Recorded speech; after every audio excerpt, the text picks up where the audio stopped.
കഥ നടക്കുന്നത് 1876 നാഥൻ അൽഗ്രൻ എന്നു പേരുള്ള ഒരു മുൻകാല US ആർമി ക്യാപ്റ്റനെ നമ്മൾ പരിചയപ്പെടുന്നു. അമേരിക്കൻ ഇന്ത്യൻ വാർസിൽ സേവനമനുഷ്ഠിച്ചിട്ടുള്ള അദ്ദേഹം അന്ന് നടന്ന മോശം കാര്യങ്ങളുടെയും കൺമുമ്പിൽ നടന്ന ക്രൂരതകളും ഒക്കെ മറക്കുവാൻ മദ്യപാനം ആരംഭിച്ചു. പക്ഷേ പിന്നീട് വലിയൊരു കുടിയനായി തന്നെ മാറി. ഒരു വെപ്പൺ കമ്പനിയുടെ അഡ്വർടൈസ്മെന്റ് പ്രൊമോഷനുമായി ബന്ധപ്പെട്ട് അല്പം അഭിനയമൊക്കെ കാഴ്ചവെച്ച് കുടിയനായി കൊണ്ടുതന്നെ നാഥൻ അങ്ങനെ ജീവിച്ചു വരികയായിരുന്നു.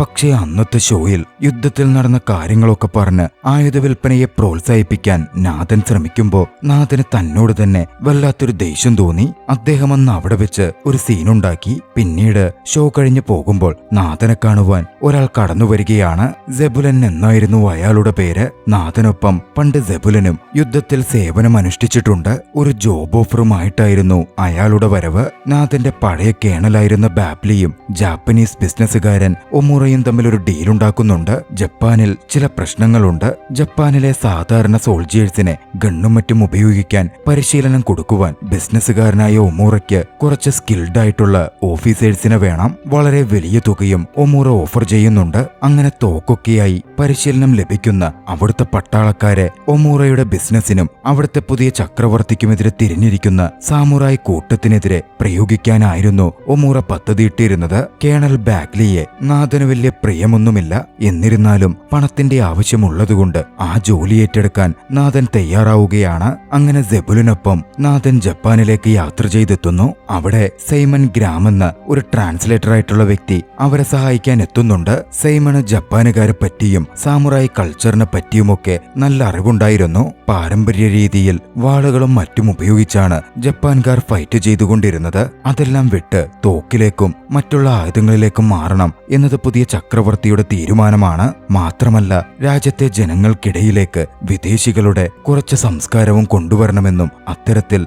രാജ്യത്തെ വികസിതമാക്കണം എന്നും ആ പുതിയ ചക്രവർത്തി ആഗ്രഹിക്കുന്നുണ്ട്. കാര്യങ്ങളൊക്കെ സൈമണിൽ നിന്നും നേതൻ കേട്ട് മനസ്സിലാക്കി. വൈകാതെ തന്റെ പരിശീലന ജോലി നേതൻ ആരംഭിക്കുകയാണ്. അപ്പോഴാണ് നേതൻ ഒരു കാര്യം മനസ്സിലാക്കുന്നത്. താൻ പരിശീലിപ്പിക്കുന്നത് സാധാരണ ഫാർമേഴ്സിനെയും മറ്റുമാണ്. അവർ പ്രൊഫഷണൽ യോദ്ധാക്കളോ ഒന്നും തന്നെയല്ല. അതുകൊണ്ട് തന്നെ പഠിച്ചെടുക്കാനും മറ്റും അവരൊരുപാട് കഷ്ടപ്പെടുന്നുമുണ്ടായിരുന്നു. പരിശീലനം തുടർന്നുകൊണ്ടിരിക്കെ ഒമുറയും സംഘവും അങ്ങോട്ടേക്ക് വന്നു. പരിശീലനത്തിലുണ്ടായിരുന്നവരെ സമുറായ് സംഘത്തിനെതിരെ പോരടിക്കാൻ ഒരിടത്തേക്ക് വിടണം എന്നൊമുറ ആവശ്യപ്പെട്ടു. പക്ഷെ അവർ പരിശീലനത്തിൽ ഏർപ്പെട്ട് ഇംപ്രൂവ് ഒന്നും ആയിട്ടില്ല, അവർക്കൊന്നും അറിയില്ലെന്ന് പറഞ്ഞ് നേതൻ ഒമുറയെ തടയാൻ ശ്രമിച്ചെങ്കിലും ഒമുറയുടെ കമ്പനി നിർമ്മിച്ച പുതിയ റെയിൽപാത സമുറായ് സംഘം ആക്രമിച്ചെന്നും തിരിച്ചാക്രമിച്ചേ പറ്റൂ എന്നുള്ള തീരുമാനത്തിൽ ഒമുറ ഉറച്ചു നിൽക്കുകയായിരുന്നു. ബാഗ്ലിയും ഒമുറയുടെ കൂടെ നിന്നതോടെ നേതന് കാര്യമായൊന്നും പറയാൻ സാധിക്കുമായിരുന്നില്ല. വൈകാതെ ആ ഇടത്തെത്തി സമുറായ് സംഘത്തിനെതിരെ നേതന്റെ നേതൃത്വത്തിലുള്ള ഫാർമേഴ്സിന്റെ സംഘം പോരടിക്കുകയാണ്. തോക്കുകളൊക്കെ ഉപയോഗിച്ചെങ്കിലും എക്സ്പീരിയൻസ് ഇല്ലാത്ത അവരെ കൊണ്ട് എന്ത് സാധിക്കാനാണ്. സമുറായ് സംഘം വളരെ ദയനീയമായി നേതന്റെ സംഘത്തെ പരാജയപ്പെടുത്തി. ആ ഏറ്റുമുട്ടലിൽ സെബുലൻ കൊല്ലപ്പെട്ടു. ഹിറോറ്റോറോ എന്ന സാമുറായ് നേതാവിനാൽ നേതനും കൊല്ലപ്പെടേണ്ടതായിരുന്നു. പക്ഷെ പെട്ടെന്ന് പ്രവർത്തിച്ച അയാൾ ഹിറോറ്റോറോയെ വകവരുത്തി. റിബൽ ലീഡറായ സമുറായ് സംഘത്തിലെ കാറ്റ്സുമോട്ടോ അത് ശ്രദ്ധിച്ചിരുന്നു. നേതനെ ഇപ്പോൾ കൊല്ലണ്ട എന്ന് പറഞ്ഞ കാറ്റ്സുമോട്ടോ നേതനെ ബന്ദിയാക്കാൻ ഉത്തരവിടുകയാണ്. രാജാവിന്റെ പടയാളി സംഘത്തിന്റെ നേതാവായ ജനറൽ ഹാസെഗാവയെയും സമുറായ് സംഘം പിടിച്ചിരുന്നു. അയാൾ ഒരു മുൻ സമുറായ് ആയതുകൊണ്ട് തന്നെ സമുറായ് രീതിയിൽ സെപ്പുക്കു പ്രവർത്തിക്കുവാൻ അയാളെ സമുറായ് സംഘം അനുവദിക്കുകയാണ്. സെപ്പുക്കു എന്ന് പറയുന്നത് ജാപ്പനീസ് സമുറായ് രീതിയിലുള്ള ഒരു ആചാരമാണ്. തോൽവിയോ വലിയ നാണക്കേടോ ഒക്കെ വന്നാൽ സെപ്പുക്കു ആചാര രീതിയിലൂടെ മരണം സ്വീകരിക്കുകയാണെങ്കിൽ, ആത്മഹത്യ ചെയ്യുകയാണെങ്കിൽ ആ അഭിമാനക്ഷതം ഇല്ലാതാവുകയും ആ സമുറായെ ധീരനെന്ന നിലയിൽ വാഴ്ത്തുകയും ചെയ്യും. അവരുടെ കുടുംബത്തിലേക്കും അതൊരു അപമാന ഭാരമായി പടർന്നു വരികയുമില്ല. ജനറൽ സെപ്പുക്കു പ്രവർത്തിച്ച് കൊല്ലപ്പെട്ടു. നേതനെ സമുറായികൾ സമുറായ് സംഘം താമസിക്കുന്ന വില്ലേജിലേക്ക് ബന്ദിയാക്കി കൊണ്ടുപോവുകയാണ്. വില്ലേജിന്റെ തലവൻ കറ്റ്സുമോട്ടോ ആയിരുന്നു. കറ്റ്സുമോട്ടോയുടെ മകൻ നൊബുറ്റാഡയാണ് ആ വില്ലേജിന്റെ ഇൻചാർജ് ആയിട്ടുള്ളത്. ആദ്യഘട്ടത്തിൽ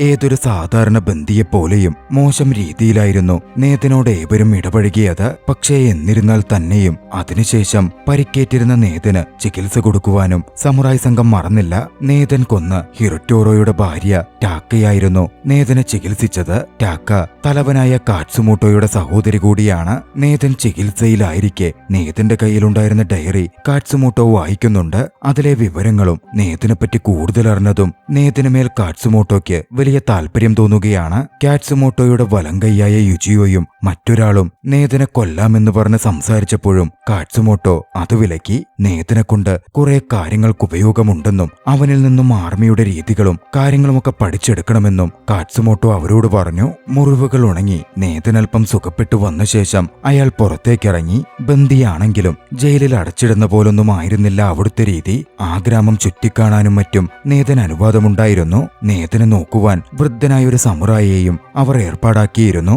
നേതൻ ആ വില്ലേജ് ചുറ്റിക്കണ്ടു. സമുറായികൾ പ്രാക്ടീസ് ചെയ്യുന്നത് നോക്കിക്കണ്ടു. ആ വില്ലേജിന്റെ പ്രത്യേകതകൾ നേതന്റെ മനസ്സിൽ പതിക്കുന്നുണ്ടായിരുന്നു. പിന്നീട് അവിടുത്തെ ടെമ്പിളിൽ വെച്ച് നേതൻ കാറ്റ്സുമോട്ടോയെ കാണുകയാണ്. കാറ്റ്സുമോട്ടോയുമായി പല കാര്യങ്ങളും നേതൻ സംസാരിച്ചു. സെപ്പുക്കോ എന്ന അവരുടെ ആചാര രീതിയെപ്പറ്റിയും ചോദിച്ചറിഞ്ഞു. ആ സംസാരത്തിലാണ് താൻ കൊന്ന സമുറായ് തന്നെ ചികിത്സിച്ച കാറ്റ്സുമോട്ടോയുടെ സഹോദരിയായ ടാക്കയുടെ ഭർത്താവാണ് എന്ന് നേതൻ മനസ്സിലാക്കുന്നത്. അങ്ങനെയിരിക്കെ ഒരു ദിവസം മഴയുള്ളപ്പോൾ ടാക്കയുടെ മകൻ ഹീജൻ വുഡൻ സോഡ് ഉപയോഗിച്ച് പ്രാക്ടീസ് ചെയ്യുന്നത് അവൻ കണ്ടു. നേതനും വുഡൻ സോഡ് എടുത്ത് ഒന്ന് പ്രാക്ടീസ് ചെയ്യണമെന്നുണ്ടായിരുന്നു. പക്ഷേ നേതൻ വുഡൻ സോഡ് എടുത്തതും യൂജിൻ അത് കണ്ടു. നേതനെ യൂജിൻ വിലക്കുകയും അതിനുള്ള അർഹത അവനില്ലെന്ന് പറഞ്ഞ് അവനോട് ക്ഷോഭിക്കുകയും ചെയ്തു. യൂജിയോ നേതനെ ശക്തമായി മർദ്ദിച്ചു വീഴ്ത്തി. നേതൻ അതുകൊണ്ട് തന്നെ വല്ലാത്തൊരു രോഷം ഉള്ളിൽ രൂപപ്പെടുന്നുണ്ട്. പിന്നാലെ നേതൻ കാറ്റ്സുമോട്ടോയെ കണ്ടു. ഒരു കാര്യവുമില്ലാതെ തന്നെ ഈ വില്ലേജിൽ ഇങ്ങനെ നിർത്തിയിരിക്കുന്നത് എന്തിനാണ് എന്ന് നേതൻ രോഷത്തിൽ തന്നെ കാറ്റ്സുമോട്ടോയോട് ചോദിച്ചു. പക്ഷേ വ്യക്തമായൊരു മറുപടി കാറ്റ്സുമോട്ടോ അവനോട് പറഞ്ഞതേയില്ല. നേതനും മറ്റൊന്നും ചെയ്യാനുണ്ടായിരുന്നില്ല. അതുകൊണ്ട് തന്നെ നേതൻ ആ വില്ലേജിൽ തങ്ങി അവരുടെ സാംസ്കാരിക രീതികളെപ്പറ്റിയും ജീവിത രീതികളെപ്പറ്റിയുമൊക്കെ പഠിക്കാൻ ആരംഭിച്ചു. ടാക്കയുടെ ഭർത്താവിനെ ഹീജിന്റെ അച്ഛനെ കൊന്നതിന് അവന് വലിയ കുറ്റബോധമുണ്ടായിരുന്നു. അതുകൊണ്ട് തന്നെ ടാക്കയുടെ മക്കളുമായി കൂടുതൽ അടുക്കുവാൻ നേതൻ ശ്രമിച്ചു. ഒരു ദിവസം അവസരം കിട്ടിയപ്പോൾ ടാക്കയ്ക്കടുത്തും നേതൻ ക്ഷമ ചോദിച്ചു. ടാക്ക നേതനോട് ക്ഷമിച്ചുകൊണ്ട് പറഞ്ഞു, നിങ്ങൾ എന്ത് ചെയ്യാനാണ്? നിങ്ങളുടെ ജോലി നോക്കുകയായിരുന്നു. എന്റെ ഭർത്താവിന്റെ ജോലിയും ഇതൊക്കെ സംഭവിക്കാനിരുന്നതാണ്. സമുറായികളുടെ രീതികളും അവരെപ്പറ്റിയും കൂടുതൽ പഠിച്ചു കഴിഞ്ഞപ്പോൾ സമുറായികളോട് നേതന് സഹതാപം തോന്നാൻ ആരംഭിച്ചു. മോഡേൺ ടെക്നോളജികൾ ജാപ്പനീസ് ട്രഡീഷനെയും അവരുടെ രീതികളെയും ഒക്കെ മാറ്റിമറിക്കുന്നത് സമുറായികൾക്ക് തീരെ ഇഷ്ടപ്പെടുന്നുണ്ടായിരുന്നില്ല. അതിന്റെ വിയോജിപ്പുകളായിരുന്നു അവർ പ്രകടമാക്കാൻ ശ്രമിച്ചുകൊണ്ടിരുന്നത്. ഒരു ഘട്ടത്തിൽ ധൈര്യം സംഭരിച്ച് യൂജോയോട് തന്നെ സമുറായികളുടെ വാൾ ടെക്നിക്കുകൾ തന്നെ പഠിപ്പിക്കാമോ എന്ന് നേതൻ തിരക്കി. അതിനോടകം വില്ലേജിലെ ഒരാളായി കഴിഞ്ഞിരുന്ന നേതനെടുക്കൽ നോ പറയാൻ യൂജോ തയ്യാറാകുന്നില്ല. യൂജോ നേതനെ പരിശീലിപ്പിക്കാൻ തുടങ്ങി. പക്ഷേ ഏവരെയും അതിശയിപ്പിച്ചുകൊണ്ട് നേതൻ വളരെ സീരിയസ് ആയി തന്നെയായിരുന്നു ട്രെയിനിങ്ങിനെ സമീപിച്ചത്. വാൾപ്പയറ്റും സമുറായികളുടെ ആയോധന കലകളും അവൻ പഠിച്ചെടുത്തു. നാളുകൾ കൊണ്ട് നേതൻ ആ ഗ്രാമത്തിലെ തന്നെ ഒരു അന്തേവാസിയായ പോലെ അവിടുള്ള സമുറായികൾക്കുണ്ടായിരുന്നു. അവർ നേതനെ തങ്ങളിൽ ഒരാളായി സ്നേഹിക്കാൻ ആരംഭിച്ചു. അങ്ങനെയിരിക്കെ ഗ്രാമത്തിലെ ഒരു രാത്രിയിൽ പരമ്പരാഗത കലകൾ അരങ്ങേറുന്ന ഒരു ദിവസം നിഞ്ച സംഘം കാറ്റ്സുമോട്ടോയെ വകവരുത്തുവാൻ സമുറായി വില്ലേജിലേക്ക് കടന്നെത്തുകയാണ്. നേതൻ പെട്ടെന്നത് തിരിച്ചറിയുകയും കാറ്റ്സുമോട്ടോയെ വാൺ ചെയ്യുകയും ചെയ്തു. പിന്നെ അവിടെ നടന്നത് ശക്തമായൊരു പോരാട്ടമായിരുന്നു. നിഞ്ചകളും സമുറായികളും തമ്മിലുള്ള പോരാട്ടം. നേതനും സമുറായികൾക്കൊപ്പം ചേർന്ന് നിന്ന് നിഞ്ചകൾക്കെതിരെ കനത്ത രീതിയിൽ പൊരുതി. ഗ്രാമത്തിനെ സംരക്ഷിക്കൽ മാത്രമായിരുന്നു നേതന്റെ മനസ്സിലുണ്ടായിരുന്നത്. എന്തിനേറെ പറയുന്നു, തന്റെ അച്ഛന്റെ വാളെടുത്ത് ഹീജിനും ആ പോരാട്ടത്തിൽ ഏർപ്പെട്ടു. പക്ഷെ ഒരു ഘട്ടത്തിൽ ഹീജിൻ കൊല്ലപ്പെടേണ്ടതായിരുന്നു. പക്ഷേ കൃത്യസമയത്ത് നേതൻ വന്ന് അവനെ രക്ഷപ്പെടുത്തി. അടുത്ത ദിവസം നേതനും കാറ്റ്സുമോട്ടോയും സംസാരിച്ചു. ഉമൂറയായിരിക്കും നിഞ്ചയെയും അയച്ചത് എന്നായിരുന്നു നേതന്റെ വാദം.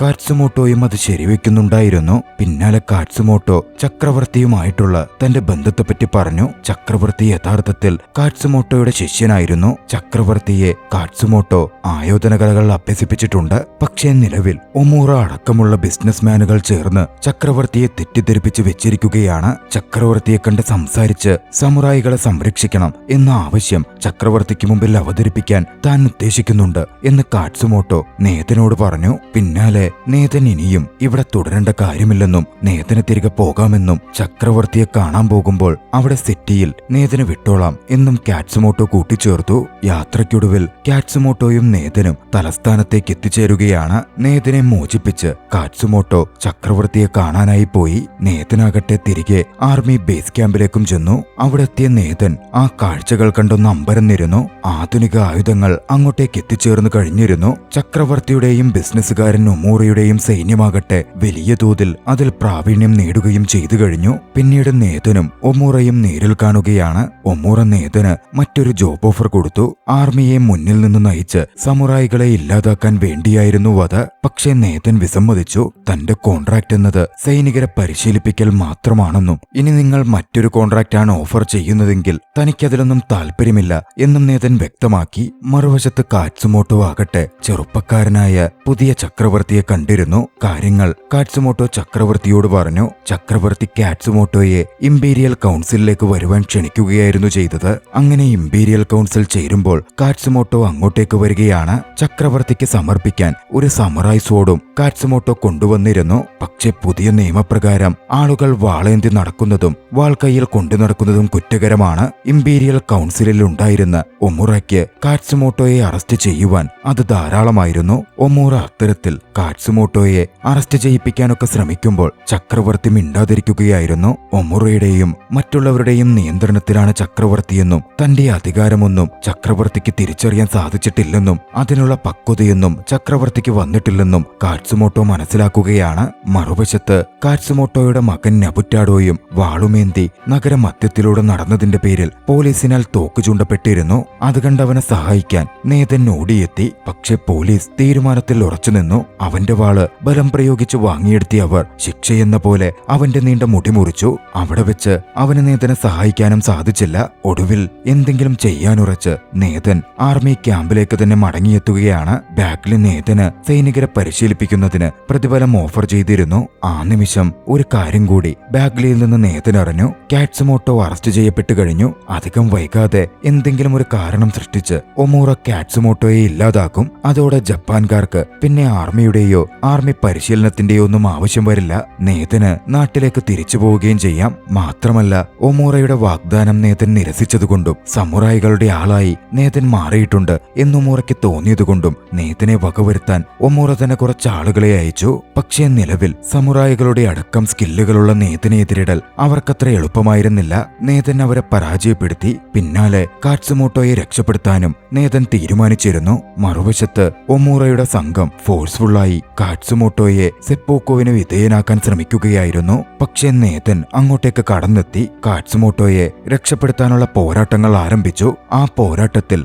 കാറ്റ്സുമോട്ടോയുടെ മകനും പങ്കുചേർന്നിരുന്നു. പക്ഷേ നിർഭാഗ്യവശാൽ രക്ഷപ്പെടാനുള്ള ശ്രമത്തിനിടയിൽ എതിരാളികളുടെ വെടിയേറ്റ് കാറ്റ്സുമോട്ടോയുടെ മകൻ കൊല്ലപ്പെടുകയാണ്. തിരികെ സമുറായ് വില്ലേജിലേക്കുള്ള യാത്ര മകന്റെ മരണം കൊണ്ട് തന്നെ കാറ്റ്സുമോട്ടോയെ സംബന്ധിച്ച് അത്രമേൽ ദുഃഖഭരിതമായിരുന്നു. ഇതോടെ സമുറായികളുടെ പരമ്പരയും സമുറായികളും അവസാനിക്കാൻ പോവുകയാണ് എന്ന ദുഃഖം കാറ്റ്സുമോട്ടോ നേതനുമായി പങ്കുവെച്ചു. താൻ നേതാവായിരിക്കുന്ന ഈ കാലത്ത് 900 വർഷങ്ങൾക്ക് ശേഷം സമുറായികൾ ഇല്ലാതാക്കപ്പെടും എന്ന് ദുഃഖത്തോടെ കുറ്റബോധത്തോടെ കാറ്റ്സുമോട്ടോ അവനോട് പറഞ്ഞു. ആ ചിന്തകൾ കാറ്റ്സുമോട്ടോയെ വല്ലാതെ ബുദ്ധിമുട്ടിച്ചു. അതുകൊണ്ട് തന്നെ സെപ്പോക്കോ പ്രവർത്തിക്കുവാൻ കാറ്റ്സുമോട്ടോ ശ്രമിക്കാൻ പോവുകയാണ്. പക്ഷേ നേതൻ കാറ്റ്സുമോട്ടോയെ തടഞ്ഞു. മരണം വരെയും പോരാടി നോക്കണം. വിജയിച്ചില്ലെങ്കിൽ മാത്രം ഇത് മതിയല്ലോ. ആദ്യം പോരാടി നോക്കാം. ചക്രവർത്തിയെ കാര്യങ്ങൾ പറഞ്ഞ് മനസ്സിലാക്കാൻ ശ്രമിക്കാം. എന്നിട്ടും സാധിച്ചില്ലെങ്കിൽ ഇത്തരത്തിൽ പ്രവർത്തിച്ചാൽ മതിയല്ലോ എന്ന് നേതൻ വ്യക്തമാക്കി. യാത്രയ്ക്കൊടുവിൽ അവർ സമുറായ് ഗ്രാമത്തിലേക്ക് എത്തിച്ചേർന്നു. അവസാന പോരാട്ടത്തിനുള്ള ഒരുക്കങ്ങൾ ആരംഭിക്കാനും തുടങ്ങി. ആ സമയം നേതൻ വീണ്ടും ടാക്കയെയും ഹീച്ചിനെയും കണ്ടു. അവർക്കിടയിൽ വല്ലാത്തൊരു അറ്റാച്ച്മെന്റും സ്നേഹബന്ധവും ഉടലെടുക്കാൻ ആരംഭിക്കുന്നുണ്ടായിരുന്നു.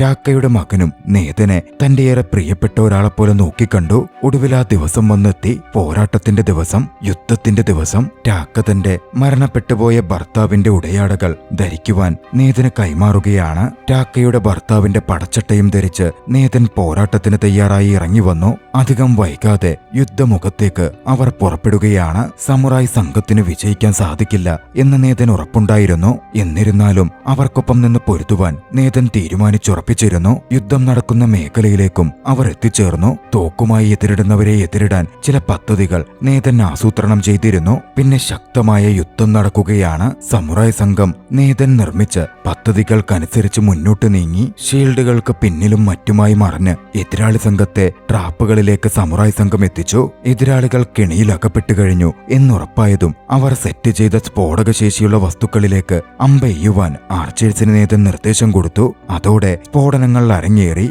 ആർമി സംഘത്തിലെ കുറെ പേർ കൊല്ലപ്പെട്ടു. ഒരുപാട് പേർക്ക് പരിക്കേറ്റു. ഏറ്റവും പ്രധാനപ്പെട്ടതായി ആർമി സംഘത്തിന്റെ ഫോർമേഷൻ തന്നെ മാറിമറിഞ്ഞു. ആ അവസരം മുതലെടുത്ത് സമുറായ് സംഘം ആർമി സംഘത്തിനിടയിലേക്ക് കടന്നു ചെന്ന് ആക്രമണം തുടങ്ങുകയാണ്. ശക്തമായ പോരാട്ടത്തിൽ രണ്ടിടത്തും ഒരുപാട് പേർ കൊല്ലപ്പെടുന്നുണ്ട്. പക്ഷേ സമുറായികളുടെ ആത്മവീര്യവും പോരാട്ട ശൗര്യവും കാരണം ഒരു ഘട്ടത്തിൽ ചക്രവർത്തിയുടെ സൈന്യം പിന്തിരിഞ്ഞോടുന്നുണ്ട്. പക്ഷേ ബാക്കപ്പ് സംഘം എത്തുമെന്നും തങ്ങൾ ആക്രമിക്കപ്പെട്ട് കൊല്ലപ്പെടുമെന്നും നേതൻ അറിയാമായിരുന്നു. അതിനു മുമ്പേ കുതിരപ്പുറത്ത് കയറി പാഞ്ഞു ചെന്ന് ആത്മഹത്യാപരമായൊരു പോരാട്ടത്തിന് നേതൻ നിർദ്ദേശം കൊടുത്തു. പീരങ്കികളെ എതിരിടാൻ കുതിരപ്പുറത്ത് പാഞ്ഞു ചെല്ലുന്നവർക്ക് സാധിക്കുമോ? സമുറായികൾ വെടിയേറ്റ് താഴെ വീണുകൊണ്ടിരുന്നു. നേതൻ തന്റെ വാളുപയോഗിച്ച് ദൂരെ നിന്നും വലിച്ചെറിഞ്ഞ് കേണൽ ബാഗ്ലിയെ കൊലപ്പെടുത്തി. പക്ഷേ തോക്കിൽ നിന്നുള്ള വെടിയുണ്ടകളെ കുതിരപ്പുറത്ത് പാഞ്ഞു ചെന്ന് എതിരിടാൻ അവർക്ക് സാധിക്കുമായിരുന്നില്ല. സമുറായികൾ എല്ലാവരും നേതനടക്കം താഴെ വീഴുകയാണ്. ഇംപീരിയൽ ആർമി സംഘത്തിന്റെ നേതാവായ നിലവിൽ ക്യാപ്റ്റൻ സ്ഥാനത്തുള്ള നേതനാൽ പരിശീലിപ്പിക്കപ്പെട്ട ചക്രവർത്തിയുടെ സൈന്യത്തിലെ വ്യക്തിക്ക് ആ കാഴ്ച കണ്ട് സഹിക്കാൻ പറ്റുന്നുണ്ടായിരുന്നില്ല. വെടിയുതിർക്കൽ നിർത്തുവാൻ അതോടെ ക്യാപ്റ്റൻ ഉത്തരവിട്ടു. വെടിയേറ്റ് വീണിരുന്ന കാറ്റ്സുമോട്ടോ മരണത്തോട് മല്ലിടുകയായിരുന്നു. മരിക്കുന്നതിനു മുമ്പ് സെപ്പൂക്കു പ്രവർത്തിക്കുവാൻ